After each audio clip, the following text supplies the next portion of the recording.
Educação, capítulo 9. Uma ilustração de seus métodos. Manifestei o teu nome aos homens, que do mundo me deste.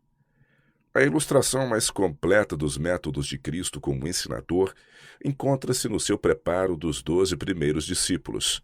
Sobre estes homens deviam repousar pesadas responsabilidades. Escolhera-os como homens a quem ele poderia infundir seu espírito e que poderiam ficar habilitados a levar avante sua obra na terra quando ele a deixasse. A eles, mais do que a todos os outros, proporcionou as vantagens de sua companhia. Mediante associação pessoal, produziu nestes colaboradores escolhidos a impressão dele próprio. A vida foi manifestada, disse João, discípulo amado, e nós a vimos e testificamos dela. Somente por meio daquela comunhão, do espírito com o espírito, e do coração com o coração, do humano com o divino, se pode comunicar a energia vitalizadora que a verdadeira educação tem por objetivo comunicar. É unicamente a vida que pode produzir vida.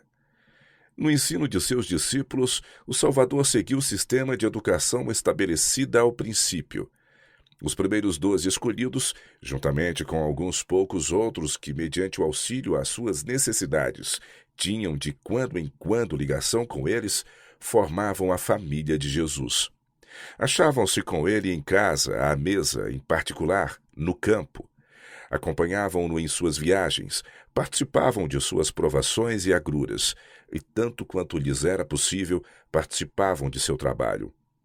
Às vezes ele os ensinava enquanto juntos se assentavam ao lado das montanhas, outras junto ao mar ou do barco do pescador, e ainda outras vezes enquanto andavam pelo caminho. Sempre que falava à multidão, os discípulos formavam a roda mais achegada. Comprimiam-se ao lado dele, para que nada perdessem de suas instruções. Eram ouvintes atentos, ávidos de compreender as verdades que deviam ensinar em todas as terras e a todas as épocas. Os primeiros discípulos de Jesus foram escolhidos entre as classes do povo comum. Eram homens humildes e iletrados, aqueles pescadores da Galiléia, homens sem escola nos conhecimentos e costumes dos rabis, mas adestrados na disciplina severa do trabalho e das agruras. Eram homens de habilidade natural e espírito dócil, homens que poderiam ser instruídos e moldados para a obra do Salvador. Nas ocupações usuais da vida, há muitos lutadores percorrendo pacientemente a rotina de suas tarefas diárias, inconscientes das faculdades latentes que, despertadas à ação, colocá-los-iam entre os grandes dirigentes do mundo. Tais foram os homens chamados pelo Salvador para serem seus coobreiros. Tiveram eles as vantagens de 3 anos de ensino pelo maior educador que este mundo já conheceu. Nestes primeiros discípulos notava-se uma assinalada diversidade. Deviam ser os ensinadores do mundo e representavam amplamente vários tipos de caráter. Havia Levi Mateus, o publicano, chamado de uma vida de atividade em negócios e subserviência a Roma. Simão, o zelador, o intransigente adversário da autoridade imperial. O impetuoso, presunçoso e ardoroso Pedro, com André, seu irmão. Judas, o judeu, polido, capaz de impulsos medíocres. Filipe e Tomé, fiéis e fervorosos, conquanto tardios de coração para crer. Tiago, o moço, e Judas, de menos preeminência entre os irmãos, mas homens de energia, positivos tanto em suas faltas como em suas virtudes. Natanael, filho da sinceridade e da confiança, e os ambiciosos e amoráveis filhos de Zebedeu. A fim de levarem avante com êxito a obra a que foram chamados, estes discípulos, diferindo tão grandemente em seus característicos naturais, em preparo e hábitos de vida, necessitavam chegar à unidade de sentimento, pensamento e ação. Era o objetivo de Cristo conseguir esta unidade. Para tal fim, procurou ele trazê-los à unidade consigo. A grave preocupação em seu trabalho por eles exprime-se em sua oração ao Pai, para que todos sejam um, como tu, ó Pai, o és em mim e eu em ti, que também eles sejam um em nós, para que o mundo conheça que tu me enviaste a mim e que os tens amado a eles como me tens amado a mim. O poder transformador de Cristo. Dos 12 discípulos, 4 deviam desempenhar papel saliente, cada um em um ramo distinto. Na preparação para tal, Cristo os ensinou prevendo tudo. Tiago, destinado à próxima morte à espada. João, o que dentre os irmãos por mais tempo devia seguir seu mestre nos trabalhos e perseguições. Pedro, o pioneiro em transpor as barreiras dos séculos e ensinar ao mundo gentio. E Judas, capaz de ascendência sobre seus irmãos no serviço, e não obstante, alimentando em sua alma propósitos cujos frutos ele mal sonhava. Eram todos estes o objetivo da maior solicitude de Cristo, e os que recebiam as suas mais frequentes e cuidadosas instruções. Pedro, Tiago e João procuravam toda a oportunidade de entrar em íntimo contato com seu mestre, e seu desejo era satisfeito. Dentre os 12, sua relação para com ele era mais íntima. João poderia satisfazer-se apenas com uma intimidade ainda maior, e isto ele obteve. Naquela primeira conversa ao lado do Jordão, quando André, tendo ouvido a Jesus, correu a chamar seu irmão, João estava sentado em silêncio, extasiado na meditação de maravilhosos assuntos. Seguiu o Salvador sempre como um ouvinte ávido e embevecido. Entretanto, o caráter de João não era irrepreensível. Ele não era um entusiasta gentil, sonhador. Ele e seu irmão foram chamados filhos do trovão. João era orgulhoso, ambicioso e de espírito combativo, mas por sobre tudo isto o Divino Mestre divisou o coração ardente, sincero e amante. Jesus censurou-lhe o egoísmo, frustrou-lhe as ambições, provou-lhe a fé. Revelou-lhe, porém, aquilo por que sua alma anelava, a beleza da santidade, seu próprio amor transformador. Disse ele: manifestei o teu nome aos homens que do mundo me deste. A natureza de João anelava amor, simpatia e companhia. Ele se achegava a Jesus, sentava-se a seu lado, recostava-se-lhe ao peito. Assim como a flor sorve o orvalho e a luz, bebia ele da luz e vida divinas. Contemplou o Salvador em adoração e amor, até que a semelhança de Cristo e comunhão com ele se tornaram seu único desejo, e em seu caráter se refletiu o caráter do Mestre. Vede, disse ele, quão grande caridade nos tem concedido o Pai, que fôssemos chamados filhos de Deus.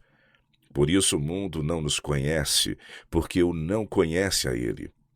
Amados, agora somos filhos de Deus, e ainda não é manifestado o que havemos de ser. Mas sabemos que quando ele se manifestar, seremos semelhantes a ele, porque assim como o é, o veremos. E qualquer que nele tem esta esperança, purifica-se a si mesmo como também ele é puro. Da fraqueza para a força. A história de nenhum dos discípulos ilustra melhor o método de ensino de Cristo do que a de Pedro. Ousado, agressivo, confiante em si mesmo, rápido em compreender e disposto a agir, pronto para a desforra, mas generoso ao perdoar, Pedro muitas vezes errou e outras tantas foi reprovado. Nem por isso foram sua fervorosa lealdade e dedicação para com Cristo reconhecidas e elogiadas de maneira menos positiva. Pacientemente, com a faculdade de discernir própria do amor, o Salvador tratava com seu impetuoso discípulo, procurando reprimir-lhe a confiança própria e ensinar-lhe a humildade, obediência e confiança. Mas apenas em parte foi a lição aprendida. A segurança própria não se desarraigou. Muitas vezes Jesus, com peso no coração, procurava revelar aos discípulos as cenas de seu julgamento e sofrimentos. Seus olhos, porém, estavam velados. Esta notícia era mal recebida e eles não viam. A compaixão de si mesmo, que recuava diante da associação com Cristo em seus sofrimentos, determinou a súplica de Pedro: Senhor, tem compaixão de ti, de modo nenhum te acontecerá isto. Suas palavras exprimiam o pensamento e sentir dos 12. Assim prosseguiam, enquanto a crise se aproximava, e jactanciosos contenciosos distribuíam antecipadamente as honras reais e não sonhavam com a cruz. A experiência de Pedro continha uma lição para todos eles. Para a confiança em si mesmo, a prova é a derrota. Os inevitáveis resultados do mal ainda não abandonado, Cristo não os podia obstar. Mas assim como sua mão se estendera para salvar, quando as ondas estavam a ponto de arrebatar a Pedro, assim o seu amor se estendeu para o seu livramento quando as profundas águas lhe rolaram sobre a alma. Repetidas vezes à borda da ruína, as palavras de jactância de Pedro o trouxeram mais e mais próximo da extremidade. Repetidas vezes fizera-lhe o aviso de que ele negaria conhecê-lo. Foi o coração angustiado e amante do discípulo que proferiu esta confissão: Senhor, estou pronto a ir contigo até a prisão e a morte. E aquele que lê os corações deu a Pedro a mensagem, então pouco apreciada, mas que nas trevas prestes a cair, lançaria um raio de esperança. Simão, Simão, eis que Satanás vos pediu para vos ser andar como trigo, mas eu roguei por ti, para que a tua fé não desfaleça, e tu, quando te converteres, confirma teus irmãos. Quando no tribunal as palavras de negação foram proferidas, e quando o amor e a lealdade de Pedro, despertados pelo olhar de piedade, amor e tristeza do Salvador, o fizeram sair para o jardim onde Cristo havia chorado e orado, enquanto suas lágrimas de remorso caíam sobre o solo que fora umedecido com as gotas de sangue de sua agonia, então as palavras do Salvador: roguei por ti, quando te converteres, confirma teus irmãos, foram-lhe um arrimo para a alma. Cristo, conquanto previsse o seu pecado, não abandonara o desespero. Se o olhar de Jesus lançado sobre ele houvesse expressado condenação em lugar de piedade, se ao predizer o pecado tivesse ele deixado de falar em esperança, quão densas não teriam sido as trevas que cobririam a Pedro? Quão irreprimível o desespero daquela alma torturada! Naquela hora de angústia e de desgosto de si próprio, que poderia detê-lo de ir pelo caminho trilhado por Judas?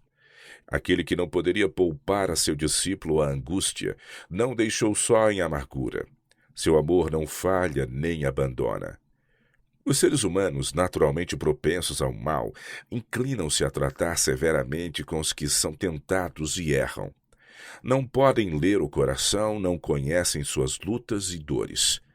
Necessitam aprender acerca daquela censura inspirada no amor, do golpe que fere para curar, da admoestação que traduz esperança.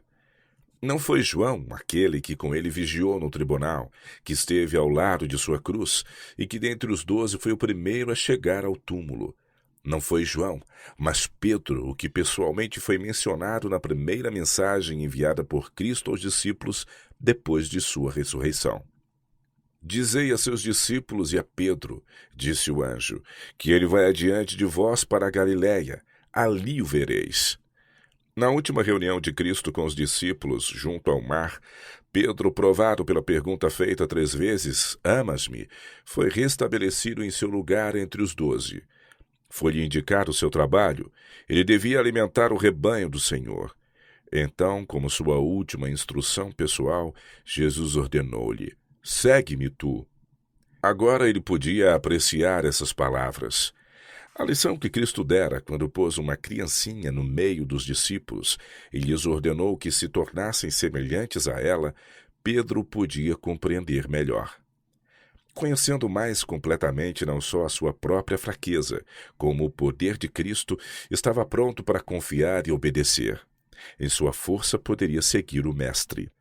E ao findar sua experiência de trabalho e sacrifício, o discípulo que fora tão tardio para divisar a cruz, considerava como uma alegria render sua vida pelo Evangelho, compreendendo tão somente que para ele, que havia negado ao Senhor, morrer da mesma maneira que seu mestre era uma honra demasiado grande.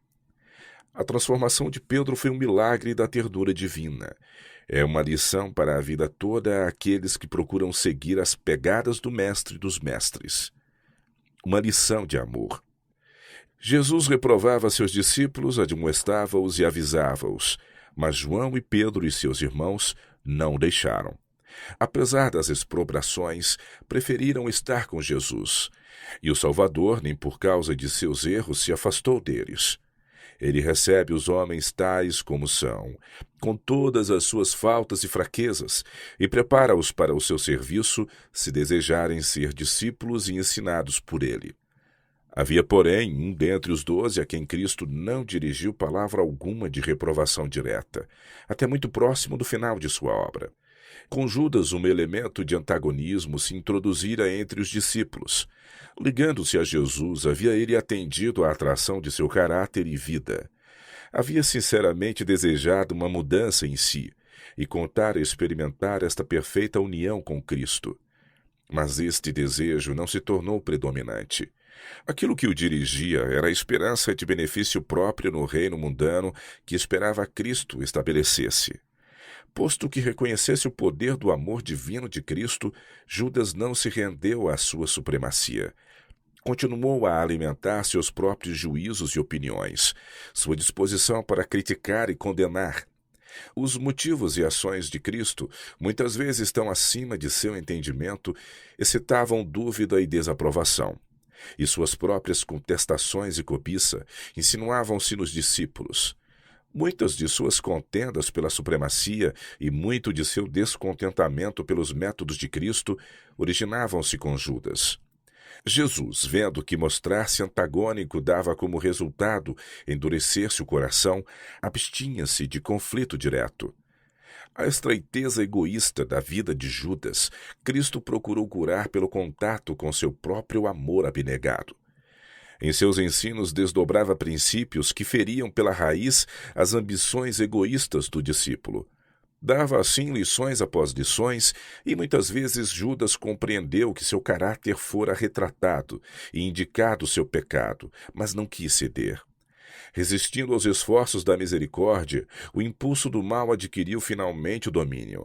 Judas, irado pela devida reprovação e desesperado pela decepção que tivera com seus sonhos de ambição, entregou o coração ao demônio da avidez e decidiu a traição de seu mestre. Da sala da Páscoa, da alegria da presença de Cristo e da luz da esperança imortal, saiu ele para a sua nefanda obra, nas trevas exteriores onde não havia esperança. Bem sabia Jesus desde o princípio quem eram os que não criam e quem era o que o havia de entregar.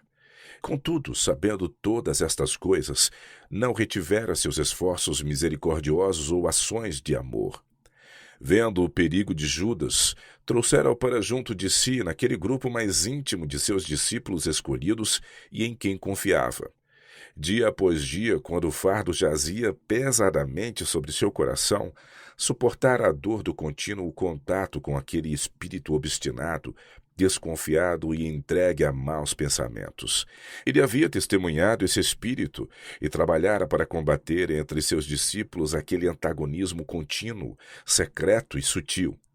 E tudo isto fizera para que nenhuma influência salvadora possível faltasse àquela alma em perigo. As muitas águas não poderiam apagar este amor, nem os rios afogá-lo. O amor é forte como a morte. Tanto quanto diz respeito ao próprio Judas, a obra de amor efetuada por Cristo tinha sido sem proveito. Não assim, porém, no que se refere a seus condiscípulos. Para eles foi uma lição de influência para a vida toda. Para sempre seus exemplos de ternura e longanimidade lhes moldariam as relações com os que são tentados e que erram. E continha outras lições. Na ordenação dos 12, haviam desejado grandemente que Judas fosse um de seu número, e tinham contado com seu ingresso como um fato muito prometedor ao grupo apostólico. Ele tinha estado mais em contato com o mundo do que eles. Era um homem de boas maneiras, de discernimento e habilidade para dirigir, e fazendo uma alta apreciação de suas próprias qualidades, levara os discípulos a terem-no na mesma conta. Mas os métodos que ele desejava introduzir na obra de Cristo baseavam-se em princípios mundanos e eram dirigidos por mundanos expedientes. Esperavam adquirir o reconhecimento e honra mundanos pela obtenção do reino deste mundo. A atuação destes desejos na vida de Judas auxiliou os discípulos a compreenderem um antagonismo entre o princípio do engrandecimento próprio e o da humildade e a abnegação de Cristo, princípio este do reino espiritual. No destino de Judas viram eles o fim a que propende o servir a si próprio. Para com estes discípulos, a missão de Cristo finalmente cumpriu seu objetivo. Pouco a pouco, seu exemplo e lições de abnegação lhes modelaram o caráter. Sua morte lhes destruiu a esperança de grandeza mundana. A queda de Pedro, a apostasia de Judas e a própria falta deles ao abandonarem a Cristo em sua angústia e perigo acabou com sua presunção. Viram a sua própria fraqueza, viram algo da grandeza da obra a eles confiada, sentiram a necessidade de serem guiados a cada passo por seu mestre. Souberam que sua presença pessoal não mais seria com eles e reconheceram como nunca dantes o valor das oportunidades que tinham tido de andar e falar com o enviado de Deus. Não haviam apreciado ou compreendido muitas das suas lições quando foram dadas. Agora desejavam lembrá-las e de novo ouvir suas palavras. Com que alegria relembravam sua afirmação. Convém que eu vá, porque se eu não for, o Consolador não virá a vós. Mas se eu for, enviar-vo-lo-ei. Tudo quanto ouvi de meu Pai vos tenho feito conhecer. E o Consolador, que o Pai enviará em meu nome, esse vos ensinará todas as coisas, e vos fará lembrar de tudo quanto vos tenho dito. Tudo quanto o Pai tem é meu. Quando vier aquele Espírito de verdade, ele vos guiará em toda a verdade. Há de receber o que é meu e vo-lo há de anunciar. Os discípulos tinham visto a Cristo ascender dentre eles no Monte das Oliveiras. E quando os céus o receberam, veio-lhes a promessa feita à sua partida. Eis que eu estou convosco todos os dias, até a consumação dos séculos. Sabiam ser ainda objeto de suas simpatias. Sabiam que tinham um representante, um advogado no trono de Deus. Em nome de Jesus, apresentavam as petições, repetindo sua promessa. Tudo quanto pedirdes a meu Pai em meu nome, ele vo-lo há de dar. Mais e mais alto estendiam eles a mão da fé, com um poderoso argumento. É Cristo quem morreu, ou antes quem ressuscitou dentre os mortos, o qual está à direita de Deus e também intercede por nós. Fiel à sua promessa, o divino ser exaltado nas cortes celestiais, comunicava de sua plenitude aos seus seguidores na terra. Sua entronização à destra de Deus assinalou-se pelo derramamento do Espírito Santo sobre seus discípulos. Pela obra de Cristo, estes discípulos foram levados a sentir sua necessidade do Espírito. Pelo ensino do Espírito, receberam seu preparo final e saíram para a obra de sua vida. Não mais eram eles ignorantes e sem cultura. Não mais eram um grupo de unidades independentes ou de elementos discordantes e em conflito. Não mais depositavam as esperanças em grandezas mundanas. Eram unânimes e de um mesmo espírito e alma. Cristo lhes enchia os pensamentos. O avançamento de seu reino era o objetivo deles. Em espírito e caráter tinham se tornado semelhantes a seu mestre, e os homens tinham conhecimento que eles haviam estado com Jesus. Houve então uma revelação da glória de Cristo, como jamais fora testemunhada pelos mortais. Multidões que lhe haviam aviltado o nome e desprezado o poder, confessavam-se discípulos do crucificado. Pela cooperação do Espírito Divino, os trabalhos daqueles humildes homens que Cristo havia escolhido abalaram o mundo. A toda a nação sob o céu foi levado o Evangelho em uma só geração. O mesmo Espírito que em seu lugar foi enviado para ser o instrutor de seus primeiros coobreiros, Cristo comissionou para ser o instrutor de seus coobreiros hoje. Eis que estou convosco todos os dias, até a consumação dos séculos. É sua promessa. A presença do mesmo guia na obra educativa hoje produzirá os mesmos resultados que antigamente. Tal é o fim a que propende a verdadeira educação. Tal é a obra que Deus deseja ela cumpra. Considera as maravilhas daquele que é perfeito nos conhecimentos.